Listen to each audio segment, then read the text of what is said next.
On this episode of the Star Wars Time Show, Nick is back in the co-pilot chair, and we're going to be talking all things new Star Wars, which includes an announcement about the Cassian Andor series. All the Star Wars titles coming to Disney Plus in November. Rian Johnson probably not making any more Star Wars movies. When are we getting the next fucking TROS trailer? How long will the Rise of Skywalker truly be? And we learn a little bit about Naomi Ackie's character, Jannah. Not to mention, we're going to hit the top 5 because it is the prime time episode of Star Wars Time. Cue the music.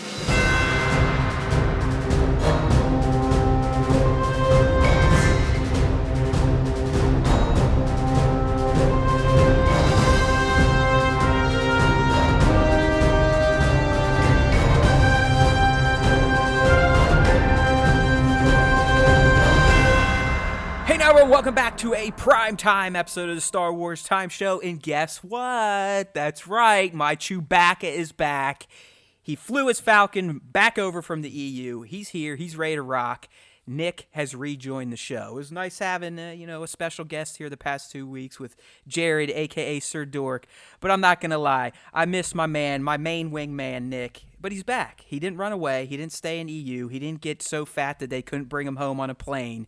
He is here, and he's ready to get into the Star Wars universe once again. I mean, he has been kind of lost out in the unknown regions, trying to find the Force, but he's back and ready to talk all things new Star Wars. So, Nick, before we get into topics, buddy, let's just go into what's it like leaving the confines of Austin, Texas, and heading out to the unknown regions, a.k.a. Europe. You said that it was difficult finding the Force. What it's also difficult finding over there in the EU is internet, is functioning internet. So, is it that really? Dude. I thought, well, maybe Italy isn't, but I thought like main Europe was pretty locked. Germany, and we were in Germany for a couple of days for Oktoberfest. We're in Munich, and the internet over there when we were in the hotel was pretty good.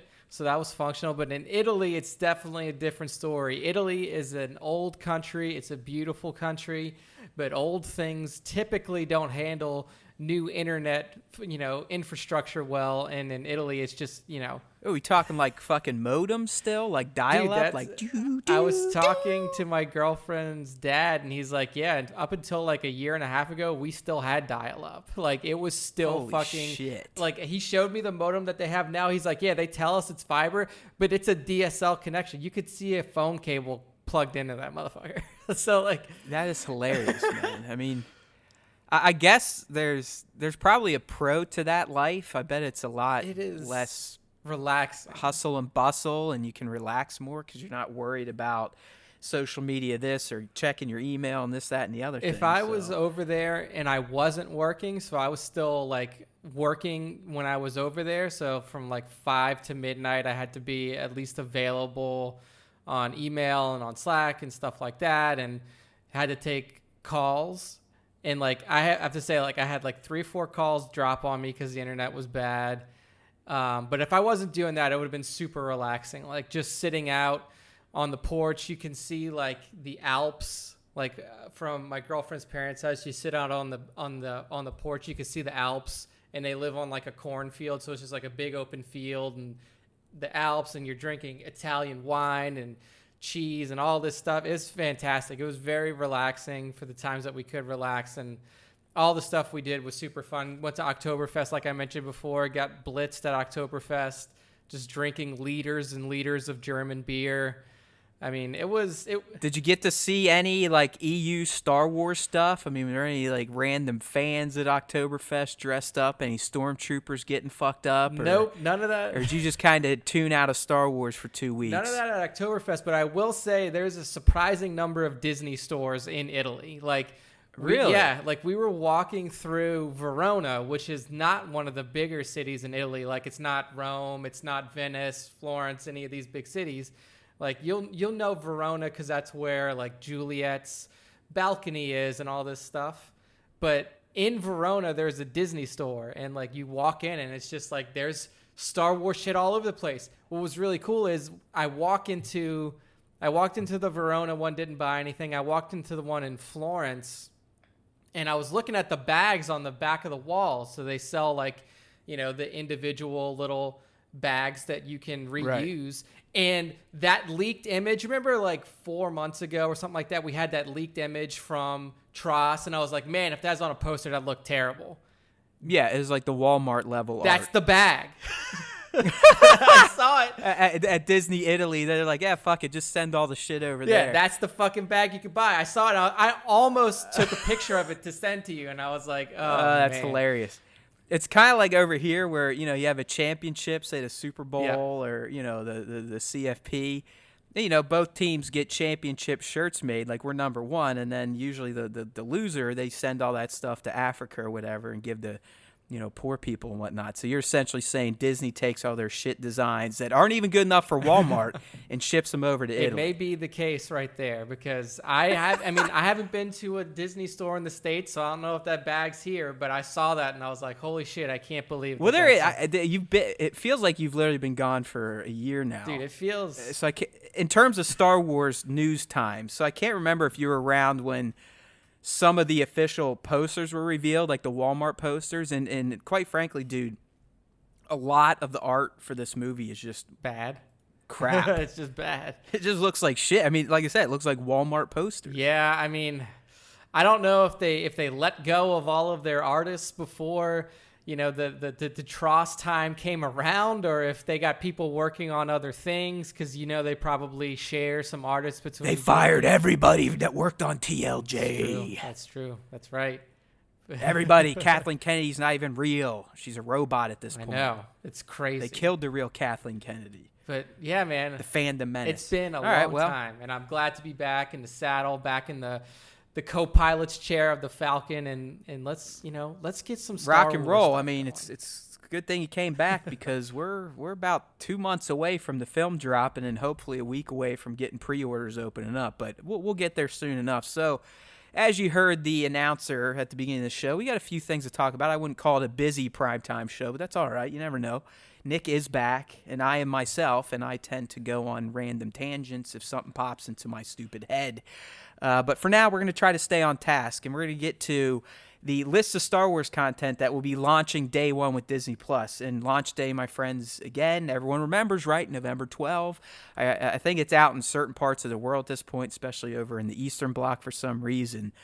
But Disney this week is going all in on the hype machine at this point for Disney+. Not that I think they need to, but, I mean, Nick, they released a 3-hour-long trailer showcasing all the shows that will be there at launch, but we also got insights into what Star Wars content will be there at launch. And sure enough, not everything is going to be over there day one. Yeah, of course not. I think we discussed this a little bit previously. There was a leak about, the content that will be available when it comes to Star Wars. And one of the things, or two of the things that are notably missing, and that some fans will probably say, oh, this is a sign that Disney knows that they fucked up with these two movies. So we have every live-action Star Wars movie ever created, minus the holiday special. But we also do not... Yeah, how about that, no dude? holiday special. What the fuck's that all about? I guess that didn't come over in the sale. Yeah, I don't know if that was, stricken or... I wasn't even thinking about that. I'm glad you brought it up, but it's not here. Yeah, I don't know if that's, just buried deep within the vaults of Fox that they can't I'm find sure anymore. George probably paid somebody. I bet George, Harrison, Carey, Mark... anyone involved probably paid whoever created it to just fucking nuke it. Yeah, that's buried alongside of all the Atari fucking copies of E.T., E.T. Out there in the desert. So we'll never see that again. But the release day movies that are missing are TLJ and Solo. So, I mean, there's going to be some fans out there that, like I said, jump to conclusions. But really, it's just because these are the two newest movies to release for Star Wars.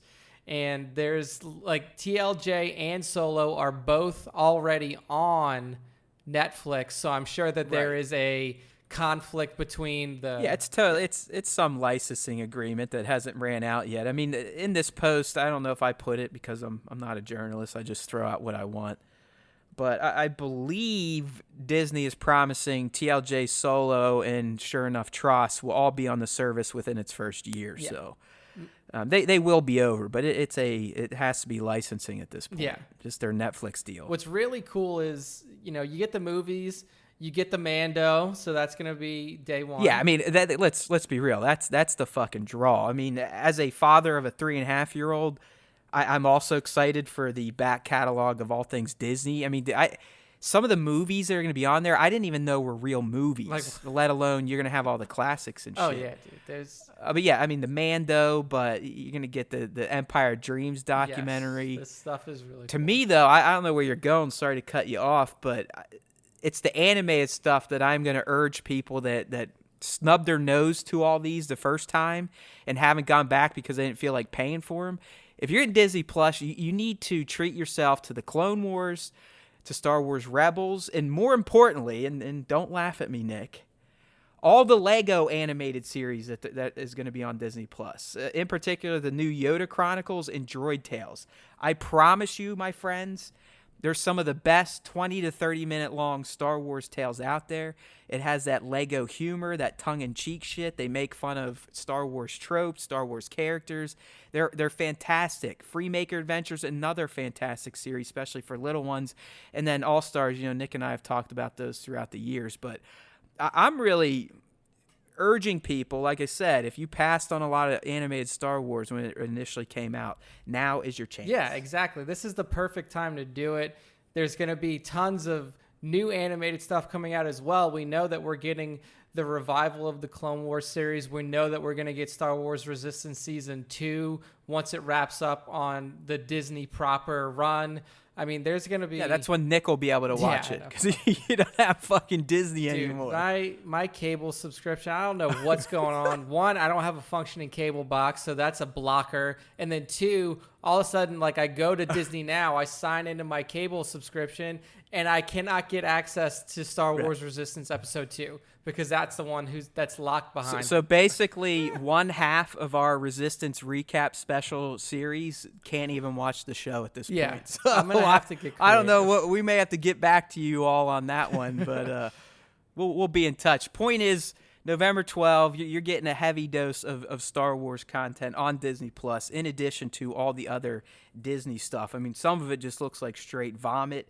Apparently, Kurt Russell was a huge Disney movie star when he was probably in his 20s and 30s, because I saw a bunch of random movies like him. I mean, there's a movie literally called, like, Silly Frog. Oh, yeah, dude. Dude, it's just, it's stuff that I had no clue ever like, even existed. I'm just like, I'm on, like, you have the EB post linked, and I'm scrolling through it. I'm looking at shit like, what is this 1962 movie at the very top? Fucking Almost Angels. Never heard of it. Fucking, let's go up a little bit. I mean, there's just so much on here that nobody ever... Brain Games 2011, never heard of it. That's even recent. Candle Shoe 1977. What the fuck there is that? There you go. I've been waiting for that one. Oh, man. A Ring of Endless Light. Yeah. African Cats. Like, it's just so weird. I mean, one thing that I've looked... Darkwing Duck is going to be on there. For those of you who have not seen Darkwing Duck, if we have the younger listeners... Definitely worth watching. But there's... Yeah, I like Darkwing. Yeah, there's a ton of content on. There's over 600 pieces of content on here. The 3-hour-long trailer, like Matt mentioned, really fucking puts it into perspective how much shit you're going to be getting when this... I love that they did that. They're just like, hey, eat our big-ass dick. Yeah. Like, this is how much... We have so much content, we can throw out a 3-hour trailer and only show you a couple minutes of each property that's going to be on the service. Yeah. I mean, it's nuts. So, yeah, Disney Plus, November 12th. I'm already signed up. I thought Nick was, but probably not because he's moving. Waiting for the bundle. So once they release the bundle, then I will. Yeah, keep your eye out because they're doing the Hulu, ESPN Plus, and Disney Plus bundle. I took advantage of the D23 member thing where I'm essentially getting 1 year free, and my yearly cost I think is $40. I mean, it's a fucking steal. Yeah. So get on it, November 12th. I mean, it's literally less than a month away, and the Mando's going to be badass. We don't even have to pretend it's not going to be. It is going to be badass. All right, dude, so moving on. This kind of went hot right as our mics went live, and that's the fact that we got some insights into the Cassian Andor series, which is going to be on Disney+, probably not until the end of 2020. Yeah. But we found out, and this comes from Variety, that Tony Gilroy is being brought on to the Cassian Andor series to, direct the pilot, write the pilot, and direct it, and then direct multiple episodes of the series.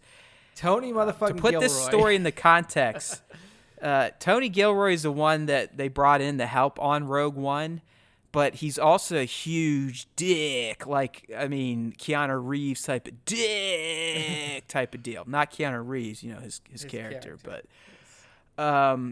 so just to give a little backstory on Tony, he's a fucking arrogant prick bastard. Yeah, I mean, especially when it comes to Star Wars stuff. Let me read you this quote that he gave to somebody when he explained the work he did on Rogue One. And you draw your own conclusions on who this man is and how he acts, but I think this quote sums Tony Gilroy up perfectly. "That was my superpower. I've never been interested in Star Wars, ever, so I had no reverence for it whatsoever. I was unafraid about that, and they were in such a swamp. They were in so much terrible, terrible trouble that all you could do was improve their position." I mean, he sounds like a Trump-type character, right? He just sounds like the biggest, like the most, like, self-inflating, just so selfish, so self-centered, and like... Oh, he's a little bit of a narcissist, you think? It's just like, come on, guy. And look, what can we say about his work on Rogue One? Yes, we found out that he essentially wrote the ending. He rewrote the entire ending of the movie, and the entire ending includes that one scene, and that everybody remembers, that everybody will always love, with Vader chopping people up in the hallway. So I mean, the work that he did was great, but I mean, God, he seems like a narcissistic prick. He's an asshole. I mean, George Lucas, the maker, he's probably the only one that could take this tone with a Star Wars project. Yeah. And not seem like an asshole. Yeah, I mean, this guy, look, I'm excited to see what he does, but man, I really hope he loses that tone when he comes back in, because there's no quote associated with the Variety article. Nothing from him, nothing from Lucasfilm or anything like that. So maybe... he's had a little change of heart when it comes to the Star Wars series. This guy's a fucking dick. But, I mean, I bet the whole time he'll be like, you know what? I fucking hate Cassian Andor. I fucking hate Star Wars, but I'm Tony fucking Gilroy. Yeah. I like his notable I bet he doesn't hate the paycheck he's going to get from this shit. Yeah, he's going to get paid a pretty penny for sure. And if you're wondering what Mr. Gilroy has done in the past to inflate his own ego in the ways that he has, is he's responsible for the Bourne Legacy, so not any of the Matt Damon ones. Shit, like a shit franchise. Yeah. I mean, the action and the cinematography in the Bourne is some of the worst. Talk to any professional stuntman, they'll tell you what you see in the Bourne Legacy is a joke. All those jerky camera movements is because they don't know how to do stunts. They don't know how to film stunts. They don't know how to fight, this, that, and the other thing. So... fuck off. There Tony. you go. Michael Clayton, which is like a drama kind of movie with what's his name, George Clooney in it. I think he plays like a lawyer. Duplicity. Yeah, it already sounds terrible. Like he also came on briefly. If you've ever seen the documentary, this was Superman, the Superman documentary. I can't remember what it is. Superman Lives. Oh, the one that, like, with Nick Cage and everything? Yeah, exactly. Like, how fucked up Superman license was for a while? Yeah, exactly. That one. It was the one with that John Schnepp did. Or, Tony Gilroy came in to essentially write the back half to try to, rewrite the script for the Tim Burton Superman movie that never happened. That was starring Nick Cage, and that was starring, I think they had cast somebody else in it. Gotcha. But, I don't know, man. He just sounds like a pompous asshole. I mean, I'm sure there's a lot of people in Hollywood like him, but typically when someone is asked to come into a mega franchise like Star Wars, they show a little grace. They show a little tact. They're thankful, right? They're not like, oh, well, you're lucky I could clear my schedule because you all know my shit smells like roses. It's like, fuck you, man. Yeah.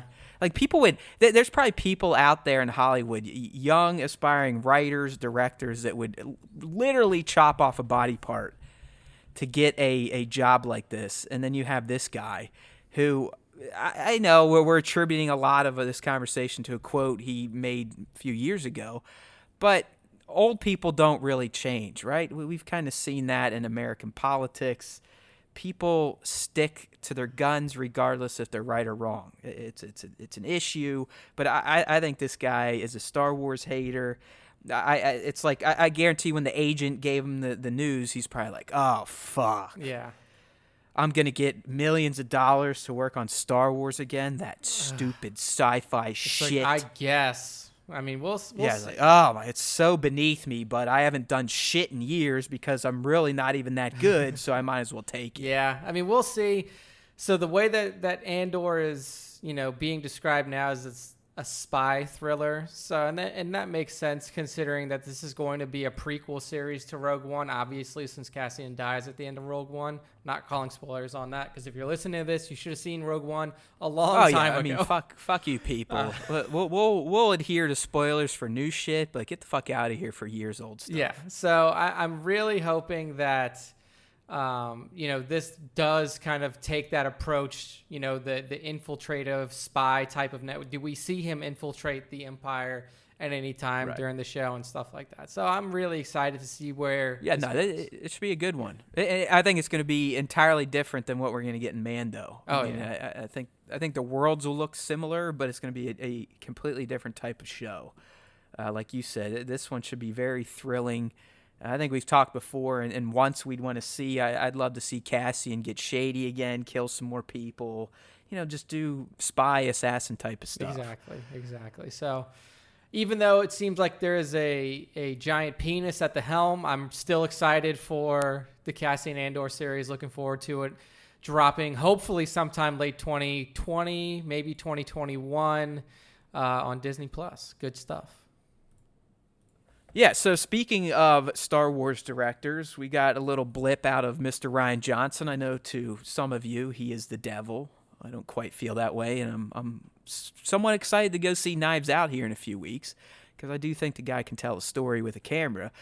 But when he was out, I'm assuming promoting Knives Out, Bang Showbiz got him on the red carpet and asked some questions. And for the first time, I know a lot of people have been kind of hinting at it and feeling it and calling it, but for the first time it sounds like Ryan's not so sure he's going to be working with Lucasfilm again on his what at one point in time I thought was a guaranteed trilogy. So let me read the quote, Nick, and we'll kind of break it down here. But here's what he said when asked about when will we see your next Star Wars movies. And he just says, well, we'll see. I mean, I'm still talking to Lucasfilm. They're figuring out what they're doing.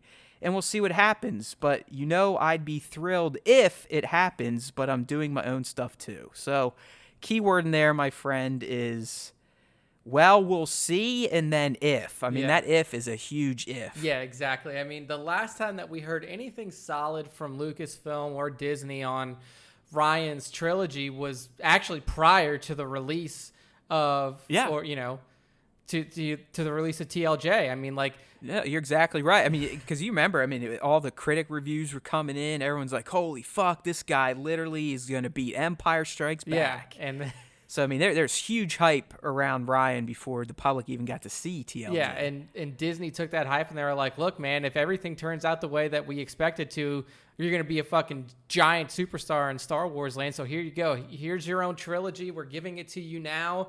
Start to think about it. And then the movie performed extremely well, made $1.2 billion worldwide, was very critically well received. Yeah, dude, it's still 90% Rotten Tomatoes. But then we have the backlash from it, and what Disney it now seems like they're doing with the backlash from TLJ and with the botched release of Solo on their part. They're kind of taking things in Star Wars land a little bit more cautiously. So now they're, they have decided that the Got Bros, Weiss and Benioff will have the first stab at Star Wars post Skywalker times. And then we'll see what happens with Rian if he's still going to be around. But well, I mean, dude, we're in a completely different state now prior to when he was revealed to be doing a trilogy. I mean, at that point in time, they were still on track to be releasing at least one movie a year up through 2021. exactly. And So what this is my guess here. This is the Bob Iger fallout. This is the white guy in the suit got nervous because they blew Solo, and some fans got angry about Rian Johnson. And this is him now saying to the creatives, listen, fuck you guys. It's about money in the end. It's not about art. It's not about trying new things. It's about making fucking cash. I fucked up the brand because of Mary Poppins and because I'm stupid. But now other people are going to pay for my fuck up. And that includes the fans, because they're going to have to wait 3 fucking years now to see another Star Wars movie. And people like Rian, you know what? Just because some fans didn't quite like your direction, I want to play it safe, and we're just going to remove you from the equation altogether. Maybe you can ghostwrite some stuff, but there's no way in hell we're attaching your name to anything Star Wars in the next 10 years. yeah, I mean, I'm really hopeful that after Star Wars reemerges in the theater in what is it, 2022, that we will be past all this shit. I mean, it's a long time. Oh, come on, dude. I mean, what planet do you live on? I don't know. You really have been out of America and off social media for too long. I have been, but it's just like that. There's a piece in me that just says, all it takes is good content that people will just reattach themselves to. The Mando. Maybe 20 years, so like be. people like me who are lessening their hate of the prequels at this point just because I don't have it in me anymore to give a fuck. We gotta get a former Disney hate. We gotta get a Disney hater, and we gotta turn him. We gotta turn him into a Disney Star Wars lover. And I got a guy for you. I was gonna say, I think we're probably thinking of the same guy. I'm thinking of Papa. Me too. Triple P. Papa Palp. Papa, if you're listening and you Papa he's definitely not a fan of Disney Star Wars whatsoever. He's not. But what we're asking you, Papa, is just, I know you're listening to this one. This might be a little bit of foreshadowing as to what's coming in the top 5, but if you're listening, you should be. You got it. Let's talk a little bit. Let's have a discussion around Disney Star Wars. Are you excited for Mandalorian? Because I think that's a piece of content that's right up your alley, especially. I don't know, dude. I think he's even pissed at that because one of his first images of the Mandalorian Black Series figure, which, by the way, you missed that, dude. That figure is taking the toy photography community by storm. I mean, the shit that people are. Even I actually think I put out 2 decent shots using the Mando. But his first shot of the Mando was a Boba Fett choking him out, essentially implying, I'm the fucking Mandalorian. I see it. Papa. I love Papa, man. He's like, fuck all this shit. But like anything Disney touches, he's like, eat a dick. Come on, Papa. Just give it a chance. I don't know, man. It's just like, I can't.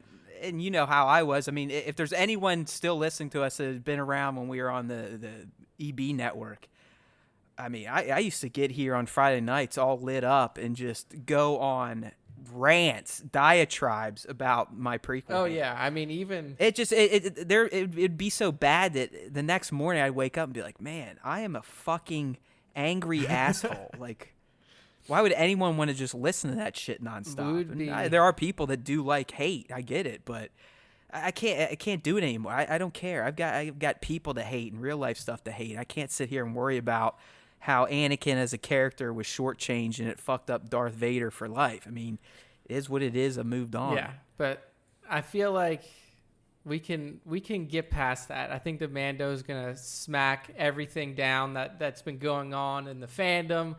It's gonna come in strong. People are getting exactly what they wanted at the beginning of 2020 with the release of the Clone Wars revival. We have this awesome Cassian Andor series coming out.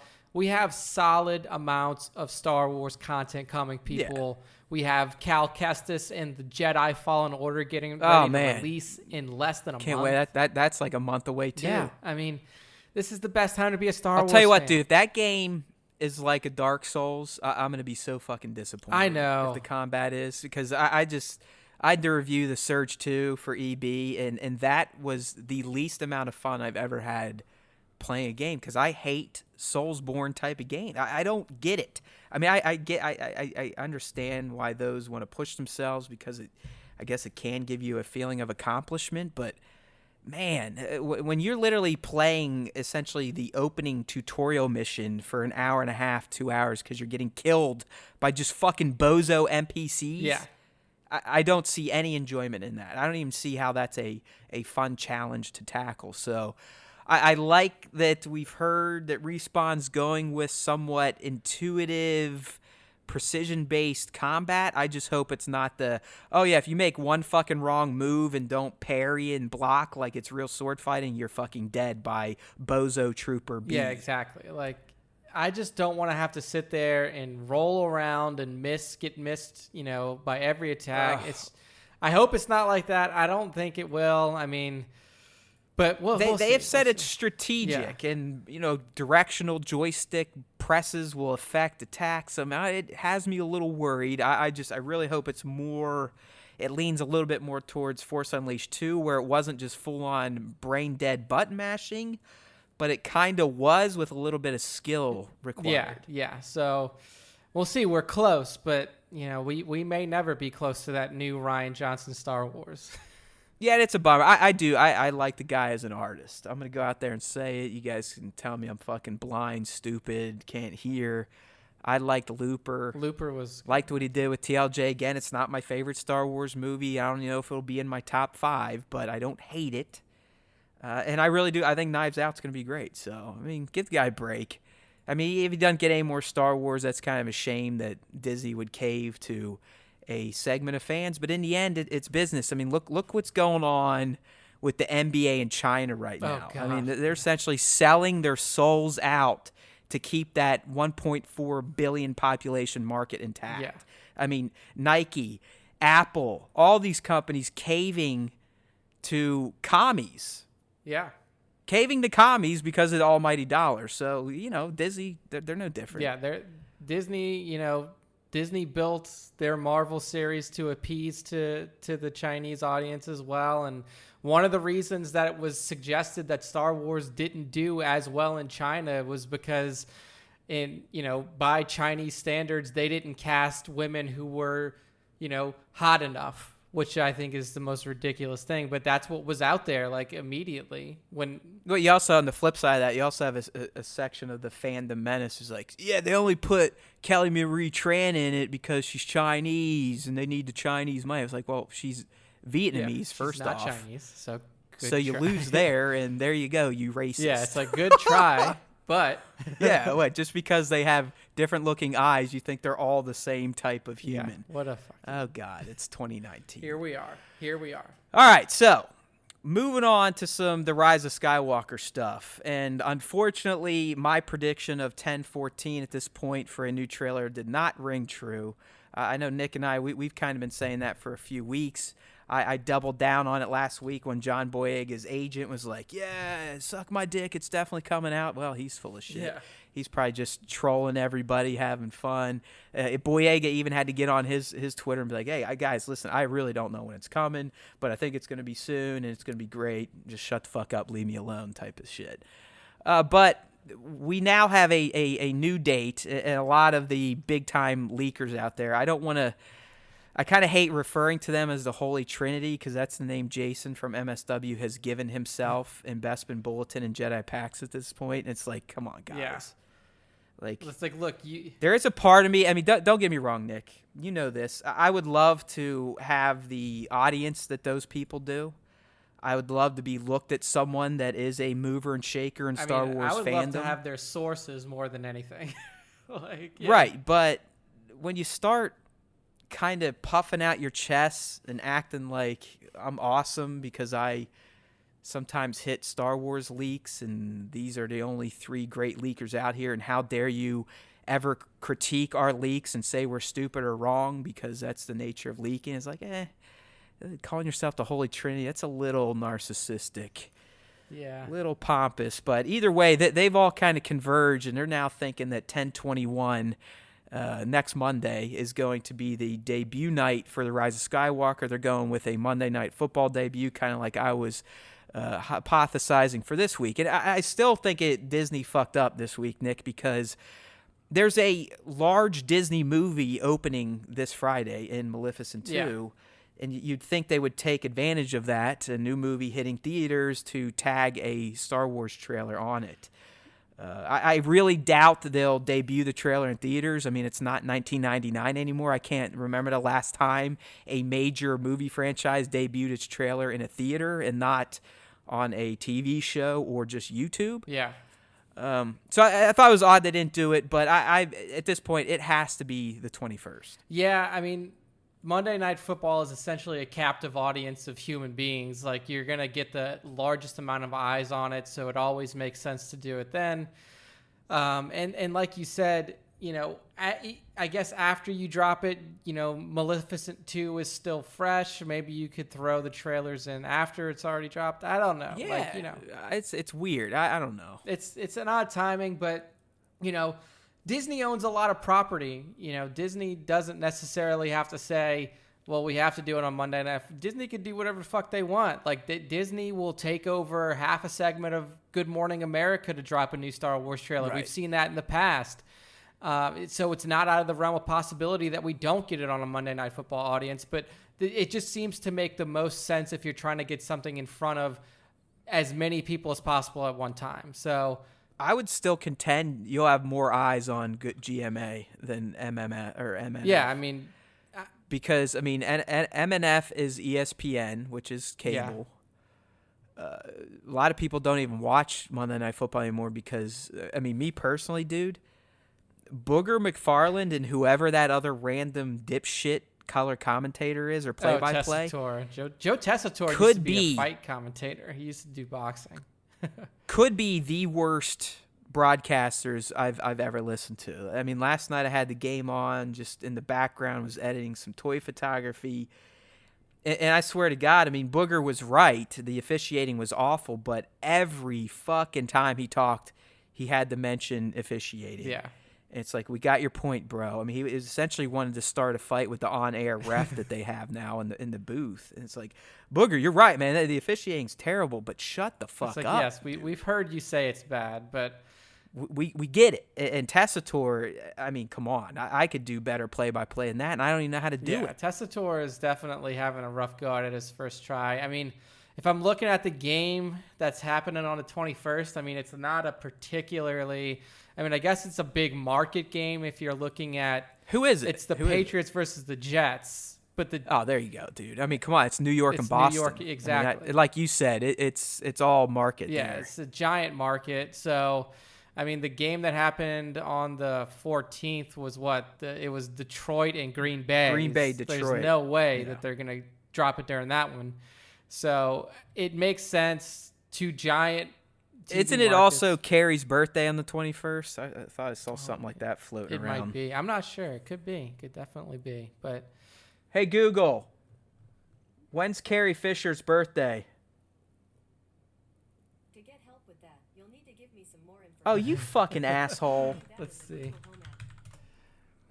I'm going to use the Google. We'll have to use, it is she was born October 21st. Yes, 1956. Okay, so that was another, kind of people putting it out there like, ooh, they're maybe saving it for Carrie's birthday. I'm like, I highly doubt they're thinking about that. But really, Nick, the important thing to me is, I believe it's inevitable that when this trailer drops, we're also going to get the pre-order notice, and that's got my bunghole clenched. See, like, for you, the pre-order notice has always been a bigger deal for me because my theaters are always open. Like, I don't have to worry about it. Fucking asshole. But you live in a somewhat busy city. I do. Like, do people just hate, like, MCU movies and Star Wars movies there or what? This is what it is. It's everybody pre-orders shit at Alamo Drafthouse. And I don't go to Alamo Drafthouse because Alamo Drafthouse it's a nice theater if you want to sit down and eat while you watch a movie. But like, I go to Regal because, well, one, now I have the Regal Unlimited Pass, so $18 a month. I get to go to look at you. You got up in on that shit. Oh, yeah. It's worth it, too. It's well worth it. So I get my free stuff through Regal. I have a Regal Cinemas that's literally within walking distance of my apartment that nobody goes to. I went to TLJ opening night, like Thursday opening for it, and there were 7 other people in the theater. Like, I don't know if it's just like, I think it's just because everybody floods the Alamos and there's so many here that the other theater chains just, they have free seating. Like, it's just open. So, and nobody thinks to look at them. Like, everybody in Austin just thinks, oh my God, there's no seat at an Alamo Draft House, then I can't see the movie. It's like, well, you got to. Well, yeah, that's lucky you, man, because dude, I told you this after the Endgame fiasco that I was already dreading the TROS pre-orders. I mean, that would have been, what, 6 months ago? Yeah. And I'm getting itchy. I'm sitting here shaking already. Yeah. It's because, and in the end, here's it's all self-inflicted. I know for a fact I will be seeing The Rise of Skywalker Thursday night of opening week. There's no doubt about it. But until I get those damn tickets reserved, my heart, my soul, my mind will not be able to rest. Yeah. I will be a fucking nervous wreck until I know that my first screening is secured and the seats are going to be decent, and it's hopefully going to be in AMC's Dolby Cinema, which at this point in time probably is the best theater experience out there in terms of screen brightness and the sound. Oh yeah, I've been in the crazy, like you sit there and you shake when like shit. Oh, it's ridiculous. I mean, Dolby Cinema is the shit. I mean, you get the Atmos. Even AMC Prime theaters are almost Dolby Cinema. They're not quite there, but AMC's just been knocking it out of the park in terms of their theaters and what they've done with reservations, the A-list program, the big-ass leather recliners everywhere. So, yeah, dude, I mean, I'll be stressing about it. I'm sure you'll get some text or Slack messages when I'm frantically waiting in, online queues, or my orders are getting canceled and I'm seeing the seats get ticked away and I'm be like, fuck! But we'll get through it. I think I'm taking the intern. He's going to come out here and watch it, so... the plan's to see it Thursday night at least once, and then early again Friday, and then maybe take a day off and catch it again on Sunday to try to get at least 3 screenings in opening weekend. Yeah, absolutely. That's kind of my aim too. I know that I might be near a travel time, but for my trip back home for the Christmas break, but we'll see. I'm sure I can get in at least 2 before I have to go back home. I mean, speaking of, the theatrical release and reserving your tickets, Matt, this was something that dropped earlier this week, and it is around the one big thing that we've been talking about for TROS since we knew TROS was going to come out. We were like, how long is this movie going to be? What's the fucking runtime? First off, people, that was a professional segue by my friend Nick right there, okay? I kind of ruined it by telling everyone, but that was a professional segue. I did one little follow-up on our last conversation, though. Why do you see a new Star Wars movie multiple times opening weekend? What's your justification? Not that you need one, but I'm interested because I have mine. I want to know what yours is. Because I'll tell you why I see it at least twice. Because the first time I see it, it's just all emotion. Like, oh, dude, I mean, nailed it right there. That's definitely one. Yeah, it's pure emotion. Like the first time I saw TFA, like I cried multiple times in the theater. Like I just walked out and I was like, this is the fucking best thing that's ever happened in my life. Like that was just like a mess. And then you watch it again to pick up on the details that you missed, because there's no way that you're going to catch everything important in that movie the first time you see it, just because 100%. Yeah. So the first time is just, you go to see it as soon as you can. You get that emotional high. You live your dreams of seeing Star Wars on a big screen, a big theater. And then the second time that I go, I'm doing a little bit more digging into, what I'm looking at. I'm listening to the like whispers. Watching the background a little more intently and stuff. Exactly. So that's my justification for multiple viewings. And then anytime past that is just because I'm a psycho. Yeah, okay. That also comes into play in mine. But no, I'm with you right there. It's the first one. I essentially am having a living stroke when I watch a new Star Wars movie for the first time. When I watched TLJ, I was out in Vegas with the intern and the wives, and Dude, I mean, the entire time leading up to the movie, my heart was racing a mile a minute. The whole time we're watching the movie, my heart's ready to blow out of my chest, crying, this, that, and the other. I'll still contend the opening sequence to TLJ could be the most dramatic, tension-filled opening of any Star Wars movie. Yeah. I mean, Poe's little stunt and then the bombers attacking, the remote falling. The first time I saw that, I loved the drama that Johnson got in that moment. Obviously, the Snoke betrayal was huge. I reacted crazy to that. When Finn was making his suicide run at the laser, I was like, oh my God, no, they're going to do this, blah. So, yeah, but honestly, and like Nick said, because I'm a psycho, that's also why I see it multiple times. I like to see it in every format possible. So a Dolby Cinema, an IMAX, and if it's out there, some bozo-ass 3D digital shit. Yeah, the 3D, the real D 3D, the whatever. Yeah, 3D. so I like kind of seeing the big IMAX format, the Dolby Cinema format, and then if there is a wonky or gimmicky type of format, I'll check that out as well. But there's a good chance I'll be seeing this at minimum 5 times, 6 times probably in theaters. I think I saw fucking Endgame 4 times, and that was a slog. Yeah. But I still kept going back. So Yeah. I'm excited, but sorry, getting into the runtime deal that Nick perfectly segued into, and then I basically just pissed all over it with a follow-up. But we got something here. It looked like someone took a picture of a POS system. For those of you that have never had your first job in retail yet, that's your point-of-sale system, the cash register, if you will. It looks like some movie theater employee took a screenshot of one. And Nick, it lists advanced ticketing blocks for The Rise of Skywalker, but that's really not the interesting aspect. The interesting aspect is that a runtime is listed. Yes, a runtime of 155 minutes. So sounding better. It is. Sounding better than what we talked about a few casts ago. Yeah, exactly. So the first kind of hint or little leading bit of information that we got towards the runtime was from John Williams' brother, mentioning that he recorded about 2 hours and 15 minutes of new music for The Rise of Skywalker. So that was kind of like, people were like, what, 2 hours and 15 minutes? Then he said, oh, it's wall-to-wall music. So there's going to be music from the moment it starts to the moment it ends. So people were like, are we only getting 2 hours and 15 minutes of Star Wars here? That seems off. This new runtime leak, quote-unquote leak, I mean, we don't know. This could be inaccurate. There's not a finalized cut of the movie yet, so there's no way that this could be perfectly accurate, right?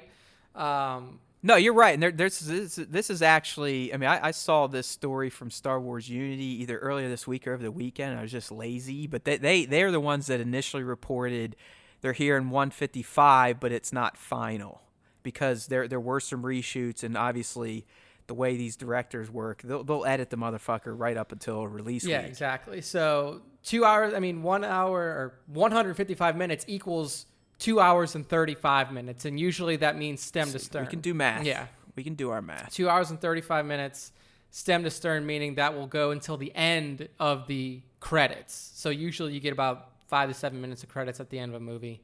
So you're looking at a runtime at about 2.5 hours. And we were both of the mind that we wanted a longer movie than TLJ. So, Matt, you were the one who was most concerned about the initial runtime that we thought 2 hours and 50. Does this make you feel a little better? Yeah, I definitely feel a little better. I'm still not, my nipples aren't hard, if you will. Yeah. I mean, this doesn't get me excited.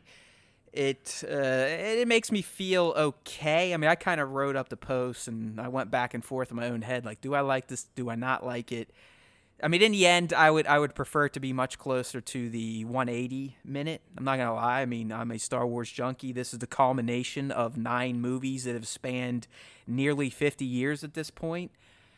So why not take your time in telling these plot threads that JJ and Terrio have woven into The Rise of Skywalker? Last week Jared and I were talking about the 2 questions that drove the script for The Rise of Skywalker. Who is Rey, and what is the Force, or how powerful is the Force? So let that shit play out. Slow boil it. There's no reason to rush through the acts of this film. And this is it, my friends. If we're going to believe Disney at their word, Skywalkers are bye-bye after The Rise of Skywalker. They're gone. Yeah.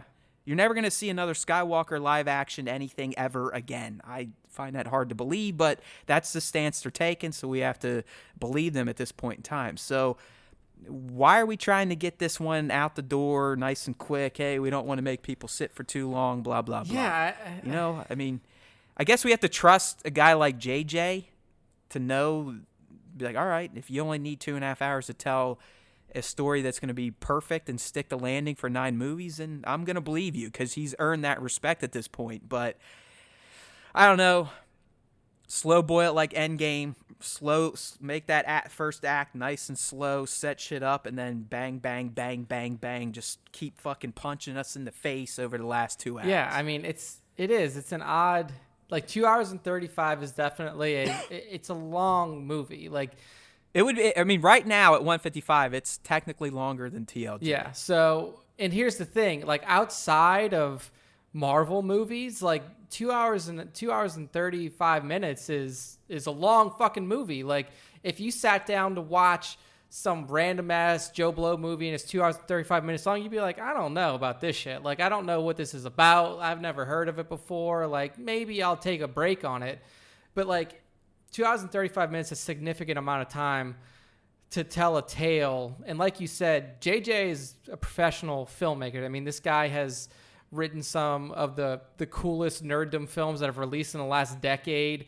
I mean, even going back further than that, if you look at the original Cloverfield movie, which was kind of like a cinematic shakeup, the guy knows what he's doing in storytelling, and he knows what he's doing, especially with with these giant geek franchises. I love J.J. Abrams. I mean, I love the guy. He's fantastic. Yes. Pretty much anything he puts out, I'll watch and I'll probably enjoy. That's why, at first, I think, as you and I, we talked about his Warner Brothers deal, right? No, what was his? He's got a WB deal? Right? I mean, didn't they hire him, his Bad Robot services for like the next few years or whatever? Wouldn't surprise me. Oh, with Warner Media. Yes. Yeah, Warner so Media, same thing. You know what they own, right? They own the DC properties. Yeah, $250 million. Right, so maybe this guy will start kind of turning around the DC cinematic universe with James Gunn. Who knows? But I guarantee if JJ does anything DC related for WB, it'll be better than what we've seen. I mean, look at this. So what they're calling for Abrams with this thing is that Warner's getting ready to launch their own Netflix Hulu competitor. Oh, they're HBO Max. So he's making big bank with HBO Max content. That's going to be JJ's ballpark. But yeah, I mean, 2.5 hours, I'm comfortable there. If they add 10 minutes here, if they, I'll be happy. But I really trust him to be able to do it in that amount of time. I do too, and that's why I'm not freaking out. But I'm telling you right now, if they came out and said 180 minutes, I'd probably jizz in my pants. Now, Matt, I'm looking at this screenshot. This is something I just noticed. I don't know if it means anything. I'm gonna lean on you, see if you know if this could mean anything. So runtime, yes, clearly says 155. Look at the times for each movie and look under it at the little time. So 9 a.m. starts at 9:10 a.m. and then there's a 12:09 p.m. at the bottom, and it's exactly the same for everyone. It's 2 hours and 59 minutes to the T. So why would that be a 2 hour and 59 minutes exactly for each one of these reservations? Okay, that's a very sleuthy pickup, my friend. We'll send your check in the mail. I mean, it's got to be the trailers. Yeah, I was gonna say trailers. Probably adding 25 minutes of trailers, which is commonplace these days. Yeah, trailers, probably theater cleanup time, something like that. Yeah, right. I've never seen a suggested end time for a movie, so it is still interesting. That's a good point. How we could have made a YouTube video on that, like Mike Zero, and put like, we've solved the mystery. Runtime. Anakin's coming back. Yeah, real runtime, 3 hours. Shmi's coming back. Padme's coming back. Dude. Watto. All of them. They're just bringing back. Yeah, no, I think that's probably trailer times. Yeah. And at this point in time, my friends, if you go to a movie to watch the trailers, what's wrong with you? You've seen them all before. Do you get to a movie when it's supposed to start, or do you show up when it's really supposed to start? We show up typically like 10 minutes early, just in case. I mean, there's never a reason for us to do it, but like we've gotten to the point now where like if we're going to the movies regularly, like we can recite the trailers that we see before the film. That's what I mean. It's so I literally, and it's a benefit of living 2 miles from an AMC, but I will leave my house at the time the movie is supposed to start. Yeah, exactly. Because By the time I drive to the theater, punch in, and sit down, the movie's starting. Yeah. I mean, I sometimes have to watch a trailer or two at most. But I mean, sometimes, dude, there's like 30-ass minutes of trailers, all of which you could have seen 55,000 times on YouTube before you went to the movie. It's just like we were saying earlier. I mean, I can remember in 99, I was buying tickets to Monsters, Inc. to watch the Phantom Menace trailer because that's the only place you could watch it. Now you can't, you don't have to worry about that anymore, so... Now, next week, when the next TROS trailer comes, it is for damn sure going to be on YouTube, probably within minutes of it airing on Monday Night Football. Yeah. So So I mean, it's I don't know, simultaneous drop probably, but yeah, I mean, there's no reason to run out to theaters to see trailers anymore. Like you said, they're all online. They're all dropping before the theater release dates anyway. So yeah, I mean, I wish it was 2 hours and 59 minutes and we just, unlocked that secret, but I'm thinking that's probably some trailer time built in there, unfortunately. Yeah. Good call. So, all right, so we got another thing with Rise of Skywalker, and depending on if you're a leak-reading asshole like myself or not, this may be a neat little article for you, but we got some insights into Naomi Ackie's character, Jannah. That's who she's playing in the film, and she sat down and talked with Total Film. We picked it up through Games Radar, but according to Ackie, Jannah's going to play a key role during the film's conclusion, so essentially third act-ish type of stuff. We could pretend like we don't know what role she's going to play, but if you've read the MSW stuff or Jedi Paxis or Bespin Bulletin, the Holy Trinity, whatever the fuck they want to call themselves, you kind of have an idea what Jannah is going to get into and why she is key to the film's conclusion. And we're not even going to go into that because after doing that Act 1 leak cast, I still want to essentially scrape out my eyes with a rusty spoon. I felt dirty after doing that. It's off. I mean, there have been times by myself where I've almost sat and cried a bit. Like, what did I do? Yeah, I know, right? Why did I do this to myself? Because I saw a shot of Rey on Pisana wearing something. I'm like, yep, that's the thing we read about. So, yep, these are probably pretty legit. Oh, man. It's just, I mean, it was hard. The fans requested it, so we made sure that we got some sort of leak cast out there for you guys. But, man, like, doing stuff like that is tough. I mean, look,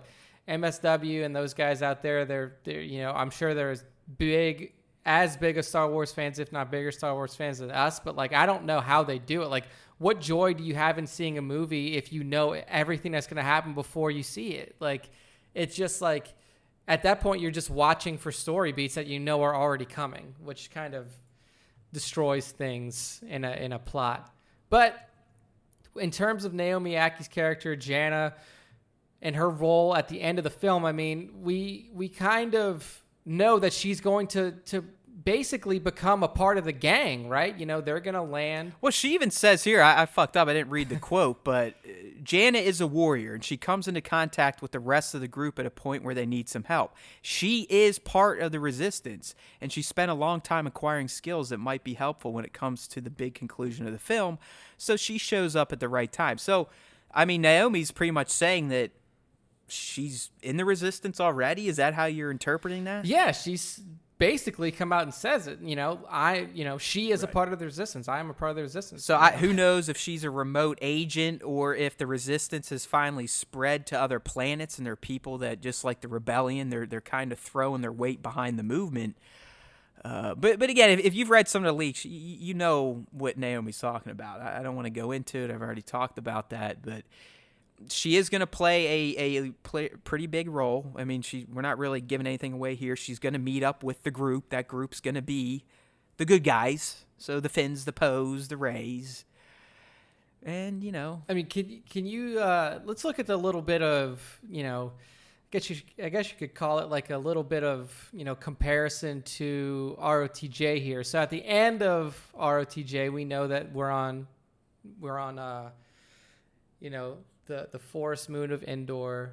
We have the rebellion setting onto that planet to blow up these shield generators, and then the Empire comes down and they stop them. But who's there to combat the Empire? You have these little, small forest people. You have the Ewoks there. Can you say that, there's a bit of a similarity between, the forest people, the people of the land fighting against the giant, global galactic empire? Do we see that as well in TROS with Naomi Aki's people here? Yeah, I mean, I don't even know if she has people, but she definitely seems like someone that would be persecuted by a force like the First Order. Exactly, yeah. Someone that's been wronged, put down, held back, whatever other tragedies a organization like the First Order would inflict on people in the galaxy. Yeah. But let's just say that Jannah's not going to have any love whatsoever for the First Order. Yeah. And everyone will find out why, and everyone will probably be like, "Oh shit, I like that." Yeah. I mean, because I would have. I know if I was watching a movie without reading the leak, I'd have been like, "Fuck yeah, I like that type of that move, canon type of shit, tying stuff together, looping things in, kind of connecting dots type of stuff." Yeah, I mean, there's a lot of good stuff to really be wrapped up here with TROS. Yeah, this character, trust me, Jannah's not just going to be some rando that they find and they help them out. She's going to bring a little bit more to the game than that. She has... I guess we'll leave it at that before we just start blurting it all out. Yeah, I mean, she's going to be a super interesting character. I mean, I love her aesthetic. I love in the shot that you use for the featured image of the post, I love these animals that she's on, and one of the quotes. Yeah, she talked about them. They're called Orbaks, and they're essentially alien horses. Yeah. So, I mean, she trained. She actually learned how to ride horses to learn this role. But like you said, dude, I just think as a character, she looks badass. I mean, she essentially has... I'm assuming they're goggles that serve as a headband, but then she's got like a motherfucking cape. Yeah, just... And on top of that, she's got a bow and arrow, like a bow and arrow in Star Wars. Exactly. That's what I'm talking about. Like, if you remember the end of ROTJ, where you just got the little fucking Ewoks, they're in the trees, they're just shooting these shitty arrows at the fucking stormtroopers, and they're killing them all with rocks and shit, and like... I want to see what comes out of this bow and arrow, because I promise you it's not just going to be... arrows. Oh no, that's. I'm expecting some blaster bolts to maybe come out, or at least explosive. I was materials. Gonna say that motherfucker's gonna explode. But I really love the look of this character. I mean, she looks like a boss. She does, dude. I love it. I mean, she looks like someone that has lived a tough life, but has survived. And she's someone you wouldn't want to fuck with if you ran into her, let's say, in a jungle on a forest moon. Oh yeah, you don't want to mess with this girl. She is a bad ass. But yeah, I mean, Jannah is one of those characters that I really look forward to digging into a little bit more in TROS and seeing where she's from. Yeah, I want to see her on an Orpak or whatever the fuck they're Orbak, shooting like Sith or First Order jet troopers out of the sky with her bow and arrow. God. That would be like as she's riding, like just like dude, you know what would be great if like she had a showdown with one of the Knights of Ren. Like that's what I would. Yeah, and wins. Like, I mean, that is something to think about. Like what will happen to the Knights of Ren? Will they just be summarily dismissed? Will they scatter, or will the good guys have to get kills? And if it's the good guys getting the kills, it's almost like because the Knights of Ren have been touted as one of the most powerful evil factions ever. I mean, we still haven't really seen them in action, but apparently they're pretty boss level.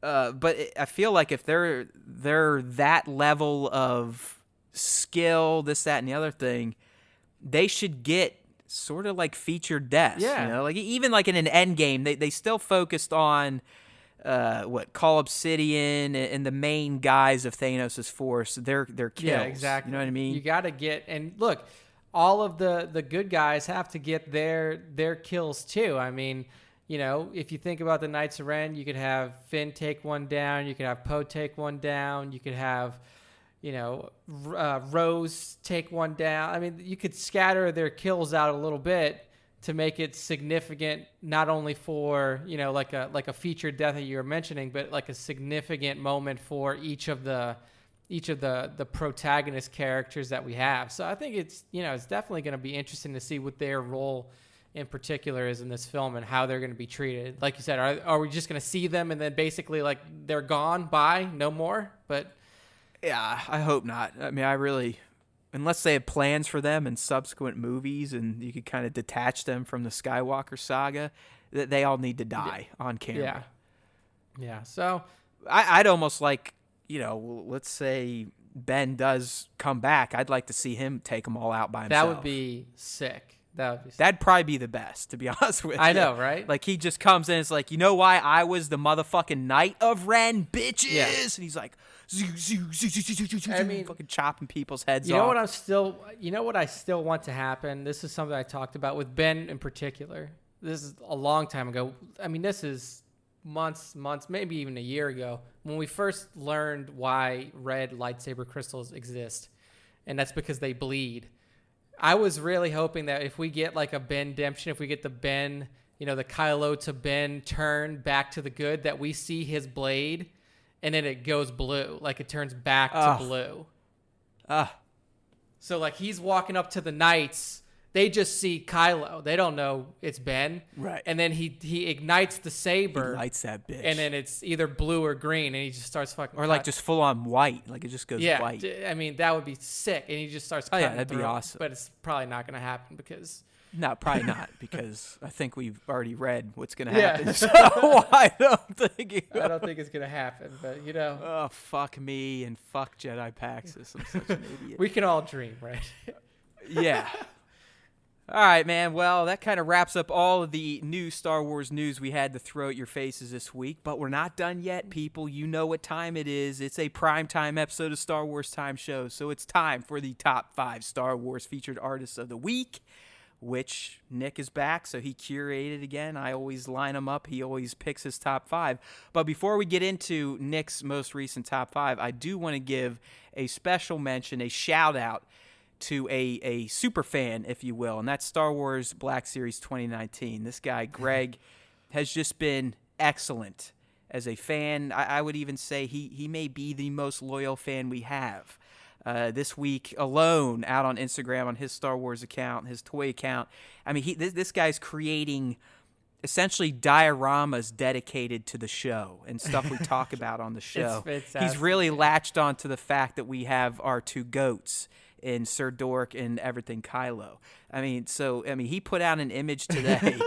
I love literally, it. It's so good. Literally trolling Star Wars Time Show fans. Yeah. I mean, only Star Wars Time Show fans would get what Star Wars Black Series 2019 shared today, and I love him for that. I love that he's taken charge. He is becoming kind of our community cheerleader, manager, if you will, and those are the type of fans we need, we want, and we appreciate more than we can ever explain in words on the show. I'm not fucking around. Like, the fact that Greg has started like this own little, we almost have our own community meme now because of him. And that's just fantastic, man. So I just wanted to thank you, from one Star Wars fan to the next, a toy photographer to another toy photographer. We appreciate you. We speak your name, and you got to take it up with Nick in terms of getting in the top 5. I have nothing to do. It's getting, like I said, I commented on the picture. You're getting close. You're getting close. I mean, this one in particular was fantastic. I mean, I love, like Matt was saying earlier to me, I think it was before we went live, like the new Mando Black Series figure that's up there has really fucking killed it in terms of the images that you've seen. It's one of the greatest, it's the most photogenic figure I think I've seen, and the community has shown us why. I mean, it's just some fantastic shots.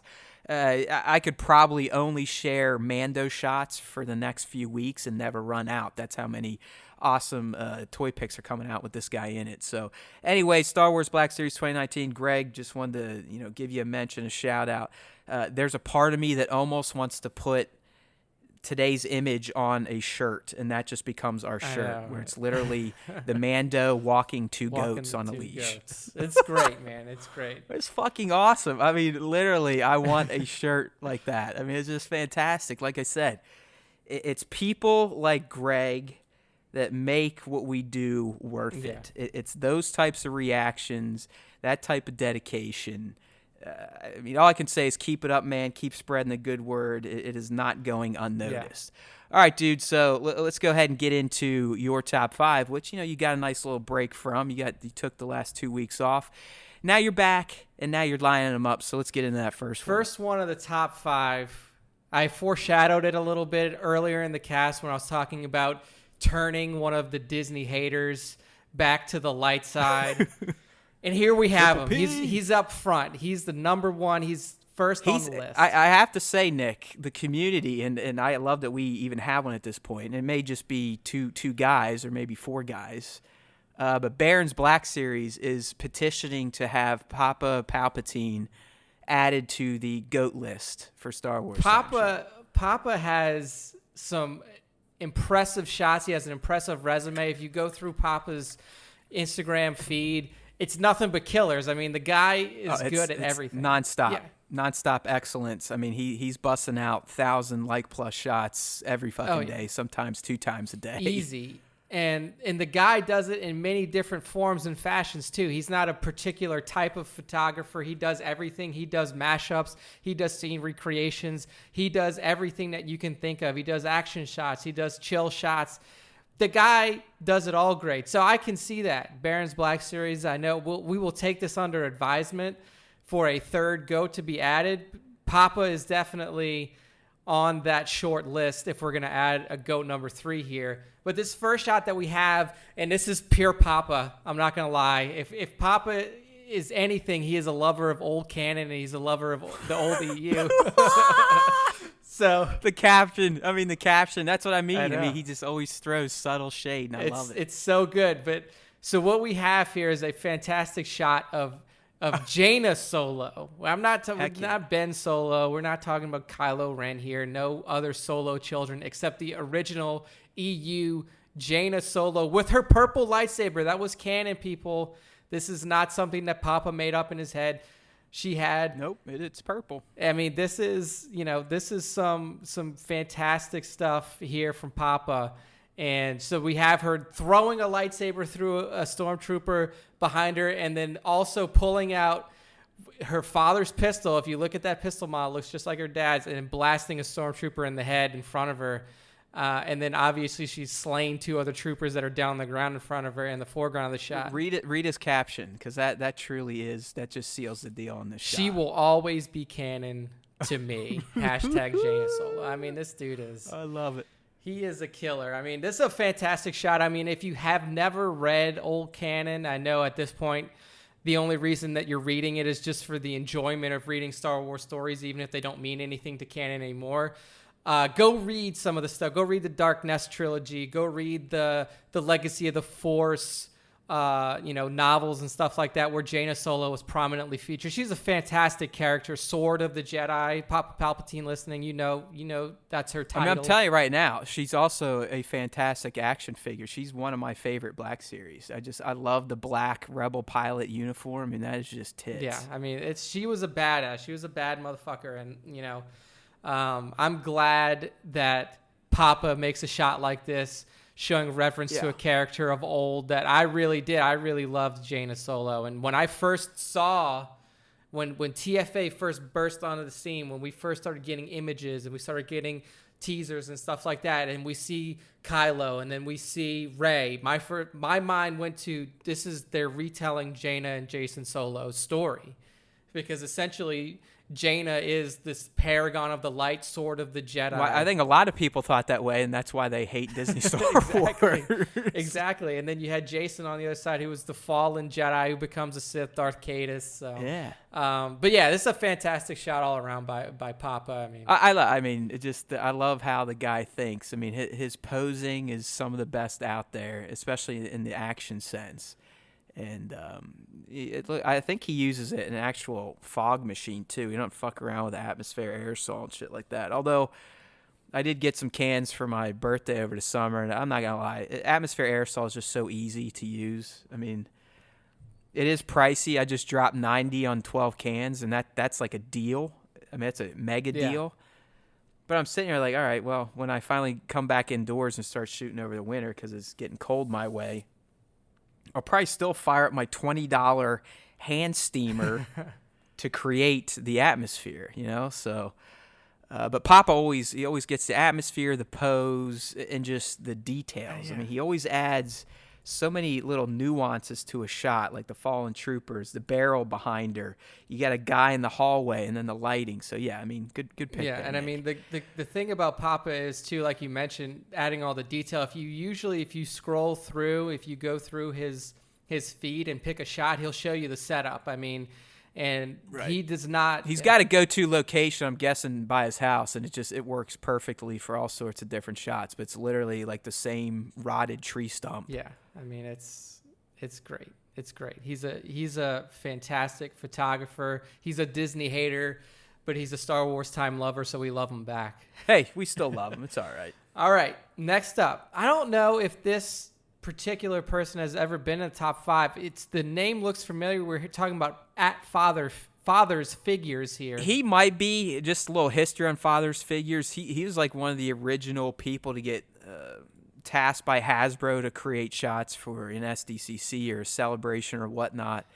So he's got a pretty large following, and he's another one that does a lot of just practical stuff, outdoor shots, shots in the city. I mean, he's done some cool stuff with DC and Marvel too, but this one you picked here is fantastic. Yeah, I mean, this is essentially a recreation of the Mandalorian poster with the official Mandalorian Black Series figure, and I mean, it's spot on. Like, we talk about crispy shots all the time on Star Wars Time Show. This one is definitely crispy, and I mean, it's just like, it brings the character to life. I mean, this is probably the best representation that we've seen of the Mandalorian, except for the, outside of the trailers and the posters that we've seen. I mean, this looks like... I'll tell you what right now, and I'm not comparing the photographers, but Jason B. Michael did a similar shot last week that Jared picked.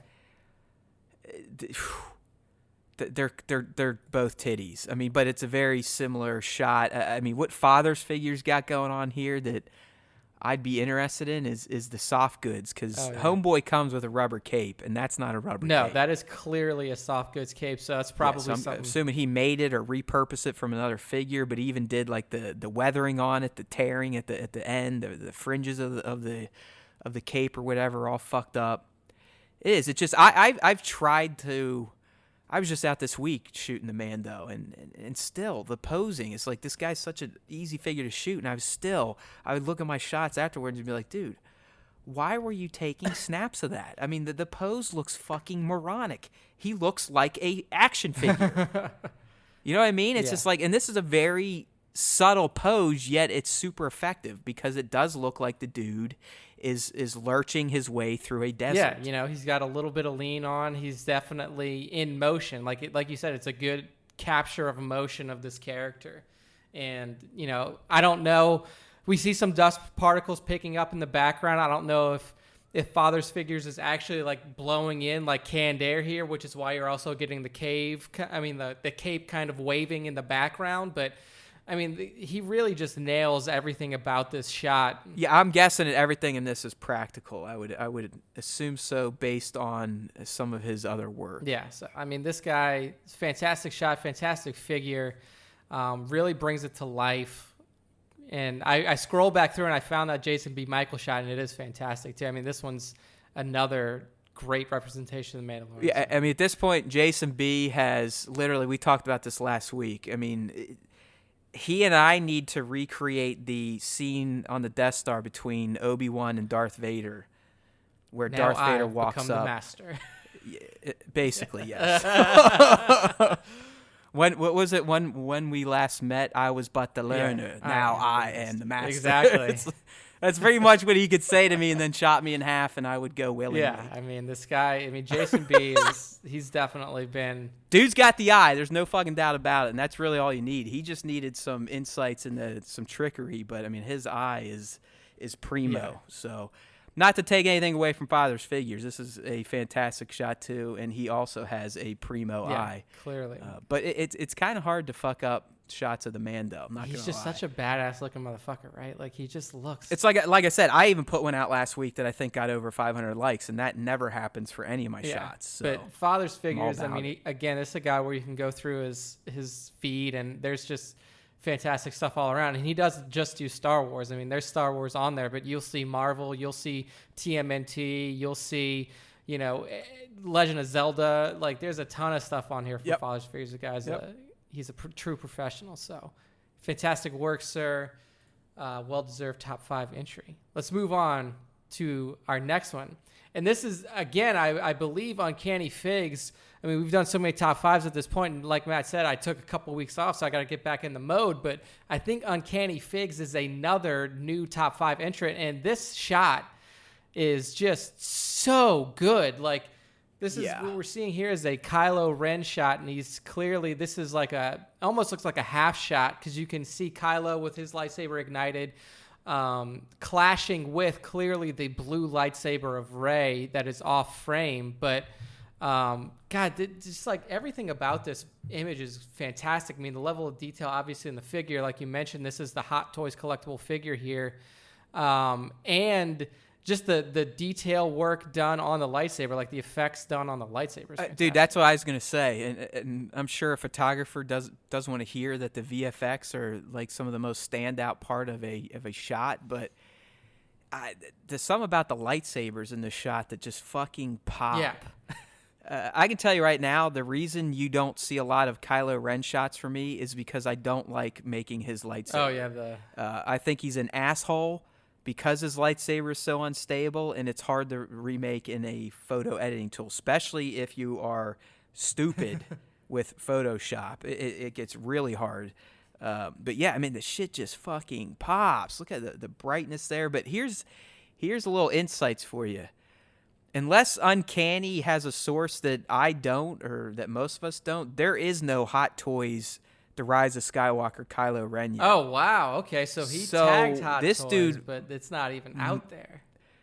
No, I think it's the TLJ Kylo Ren, but Uncanny Figs did some digital reworking to the helmet. Oh, wow. Okay. I didn't even think about that. It's either he did digital, or he fucking practically marked up the helmet to look like how it's going to look in TROS. Wow. Because this version of Kylo does not exist yet. I know we're eventually going to get one, but as of right now, this does not exist. So I'm assuming he either did this in post, or he actually took the fucking helmet and painted it. That's fucking crazy, because I looked at that helmet and I was like, oh, wow, this is the new Kylo. I didn't even think for a second that it was like digitally recreated, because it looks so good. Yeah, I mean, the only 1/6 scale they've shown from TROS so far is the Sith Trooper. Okay. None of the other ones have been revealed Yeah, yet. wow. Yeah, I mean, he's got another of this Kylo on there as well. I mean, Uncanny, if you're listening, let us know what's going on here. Did you do some digital work on the helmet? Is this practical work on the helmet, or do you just have like a super special fucking hookup at that? I mean, dude, it looks so real. I'm almost leaning towards this is all practically done by him. Yeah, I mean, the guy is, I mean, this is a fantastic shot. Everything, like you said, it just pops so much. Like the saturation of the color is perfect. And then just, yeah, I mean, everything about the shot's fantastic. So at Uncanny Figs on Instagram, I know I didn't say the handles for the last one, at Father's Figures, and then everybody knows Triple P, Papa Palpatine, Papa_Palpatine_photography. Uncanny Figs with a killer shot here, though, of the Kylo, TROS Kylo. Moving on to our next entrant in the top 5, and if we go through a top 5 and there's no bucket heads on the top 5, then Nick must have had a weird week, right? This is Nick's stormtrooper shot for sure. Yeah, I mean, I can't go a whole top 5 without putting it's stormtroopers impossible. in there. I mean, and this one in particular from Mr. Muppa06 at MRMUPPA 06 on Instagram. This is fantastic. And what really stood out to me about this is obviously you have fantastic atmospheric work done here. You have a shock trooper in the front, and then you also have some standard, recon troopers behind him, some standard stormtroopers behind him. Those are sand troopers behind him. The level of oh God, like the weathering that he's done on these figures is fantastic. Yeah, I mean, it's like, as I said in my comment for the shot, Mr. Muppa 06 infusing some legit grittiness into this trooper shot, and he did. I mean, this isn't even like the weathering that, I mean, yeah, the lead guy there, it looks like he's got some of the shoe polish. The motherfuckers behind him, I mean, it looks like Muppa just went outside and dunked these things in a fucking mud pile. Yeah, exactly. It was like, eat it, eat it, eat it, eat it. Just rolled them around like they're a bunch of sloppy pigs and then set them up. Yeah, I mean, it looks like these dudes have literally just walked through a sandstorm. Yeah. Like, they've not had a good time, or they're on Minbomb or something, and they're just in the muck of it. yeah, I mean, it's just a really, really cool shot, a really well posed shot, because all of the troopers, I mean, they look like they're doing something. Like, it looks like the one on the right is having a conversation with the one kind of on the back left. The guy in the back is looking, kind of scouting out a location over on the right-hand side of the photo, and then you have the guy up front who's kind of looking that direction as well. I love the way that everything's staged. I love the weathering effects here. I love the atmospherics done here as well. I think it's just an all-around super well-done shot here by Mr. Muppa. Really fantastic job bringing these troopers to life in a a non-traditional way, really getting them dirty. Yeah, that's what jumped out to me initially, was just all the practicality infused in here and muddying them up. I mean, they do look like they just came off of a very rough tour of duty somewhere. They're probably pissed. They probably want to get themselves some green milk and just chill. Take those damn buckets off, air out the balls, especially these real muddy guys. Yeah. I bet they just want to, air out the family jewels, spread their crack a little bit, maybe get all the fart smell out of their suits. They've had a rough go. But it's a great shot. Very, very, very, very gritty shot, as I initially said. Yeah. Fantastic job at Mr. MRMUPPA06 on Instagram. Last up, we have another Mando shot here, and this is by, I believe, a returning top 5 member here, and Dad Fett. And this one just looks... We have a Mandalorian, so the new Black Series Mando, walking through literal fire. Like, this is real fire. This dude may have melted his entire figure, Dad Fett, with this shot, but it just looks so good because of all of the practical effects that are at work here. Oh, yeah. I mean, you don't have, fake little cinders or fake little flecks of fire here. You have an actual fire that's going on the left side of this photo, and the Mandalorian is just walking through it like a badass. Yeah, I would have to say, unless this is a composite of multiple shots, that Mando probably got a little black soot on him from this shot. I mean, there's no doubt about it. I mean, I've been lighting off some crackling balls with a lot of my Triple Force Friday pickups. Rey isn't quite as pure white anymore. My Commander Fox definitely has some black shit in his crotch. My Mando has some black pock marks on his back. So, yeah. I don't know if these are crackling balls or what, but it was a definitely well-placed firework to give that effect. And I'm assuming this is probably just 2 flat, cinder blocks or bricks to create the housing there. But it really does look like he's walking out of a place that he just blew to hell and back. Yeah, exactly. And this is almost something that I expect to see happen in real time in the Mandalorian television show. I mean, pretty much. There's going to be a lot of explosions. There's going to be a lot of death, and there's going to be a lot of firefights in Mando. So I have no doubt that he will, at one point, walk very close to fire while wearing his suit. So I just think that this was a really well done, well staged shot here by Dad Fett. And the the caption, the original caption, target eliminated. So clearly he's coming away from a kill. I just love it. I thought this was really good. You know what I want to know? I'm pretty sure you were overseas when this came out, but we got a new shot of the Mando in his cockpit, and he's wearing all pewter armor. Oh, wow. Like, it's a completely different set than what we're seeing here and what we've seen in the trailer. It's basically all the color of his helmet, so his chest protector and shoulder pauldrons are all... Yeah, so it's all like an actual set instead of just like cobbled together pieces. Right, but why does he have 2? I mean, does he change, or is this just that one we've seen over the years got dirty? Who knows? Maybe a flashback. Yeah, definitely. Right, exactly. I mean, that's all I was getting at there, but I think that's it, isn't it? That's our 5th one. That is our top 5 at Dad Fett. Yep, good picks by Nick, and he is right. He always gets a bucket head in. I just looked at the 2 top 5s we did without him, and Jared followed suit, but I did not. Curiously, when I did the top 5 2 weeks ago, I didn't have a single fucking stormtrooper. It was just built in. You were like, fucking Nick puts one in. I know every time. It's not even like I It's not even like I did it on purpose. It just for some reason. And I love the look of the Empire, too. I mean, I've said it 1,000 times. Darth Vader is my favorite-looking dude in all of Star Wars.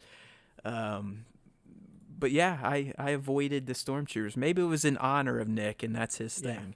I was like, we'll let him pick some troopers. But anyways, as you've heard tonight, Nick's back. The team's back together. We riffed our faces off. As usual, we turned little topics into long ones. Hopefully you enjoyed what we were talking about. And as always, we did the top 5. We know you guys like that, at least you toy photographers and collectors out there. But it is time to say goodbye. It's that time of the prime time to go to bed, say goodnight. We'll be back another time. Don't worry. There's always going to be a new episode to come. We drop at least one new episode a week, most of the time too. And you can always know when those new episodes are dropping if you take your happy asses over to StarWarsTime.net. Poke around, click on some articles, see that we do more than just Instagram promotions, this, that, and the other thing. But we also have our subscribe to podcast link up in the top or in the hamburger menu if you're on mobile. That way you can subscribe to the show on iTunes, Google, Spotify, TuneIn, Android, Stitcher, email, RSS. And we've got more coming. We're going to try to get on iHeart, Deezer, and another platform that I can't remember right now, but it doesn't matter because we're on so many fucking platforms already. There is no excuse left in your book of excuses. Get in with the Star Wars Time Show. You will not be disappointed. Or you will, and you just never have to listen to us again. But give it a try. And if you do like us, hopefully you are liking, rating, and reviewing, especially on YouTube and on iTunes. Trust me, it goes a long way for us. We're not holding out our hands. We don't solicit donations from our fan group. All we're asking for is a little support on the social medias and the likes, the rates, and the reviews. All right, my friends? And remember, there's always time for Star Wars time after all. Okay? And you also need to remember, if you listen to the Star Wars Time Show, the Force will be with you always.